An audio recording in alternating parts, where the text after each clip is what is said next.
이번엔 좀 다를까 했는데 역시나 똑같습니다. 새로운 정부가 출범할 때가 되면 늘 인사 논란이 터졌는데 윤석열 신임 정부도 똑같은 논란에 휩싸였습니다. 그런데 정치권의 시각은 사뭇 다릅니다. 윤석열 당선인을 둘러싼 인사 참사 논란을 역대 정부 때보다 조금 더 심각하게 바라보는 분위기인데요. 왜 이런 평가가 나오는 걸까요?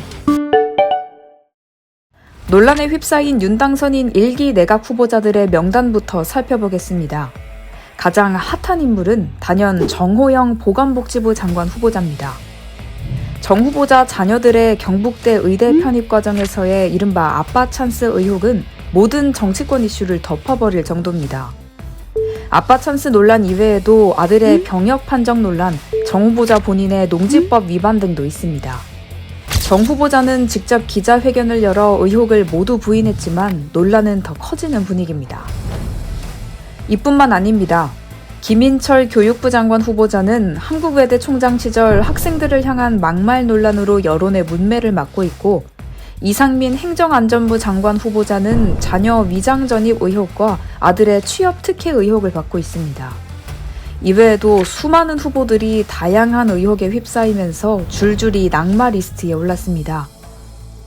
문제는 입시 비리, 병역 논란, 취업 특혜 의혹 등이 주요하게 거론된다는 점입니다. 이런 문제들은 건드려선 안 될 영린으로 꼽히는 이슈들이죠. 지난 조국 전 법무부 장관 가족의 입시 비리 사건으로 크나큰 교훈을 얻은 바 있습니다. 게다가 윤 당선인은 조국 사태를 정조준하며 몸집을 키운 인물이라 이번 논란이 더 뼈아프게 다가옵니다. 공정과 정의를 외치며 당선된 그가 취임도 전에 불공정 이슈에 휘말리게 된 셈이니까요. 게다가 윤 당선인은 역대 최저 격차로 신승을 거둔 데다 현재 역대 당선인 가운데 가장 낮은 지지율을 기록하고 있습니다. 안정적으로 전국을 주도해도 모자를 파내 인사 논란으로 민심에 불을 지피고 있다는 비판입니다. 물론 후보자들을 둘러싼 의혹의 진위 여부가 아직 확인되진 않았습니다. 하지만 취임 초기 탄탄한 국정 운영 동력을 확보하기 위해선 지금이라도 인사 문제를 털고 가야 한다는 기류가 국민의힘 내부에서 힘을 얻고 있습니다. 논란이 커지기 전에 윤 당선인이 직접 지명을 철회하거나 후보자들이 자진 사퇴해야 한다는 주장입니다. 그 첫 사례로는 정호영 후보자가 유력하게 거론됩니다. 하지만 윤 당선인은 지명 철회는 고려하지 않고 있으며 청문회를 지켜보겠다는 입장입니다.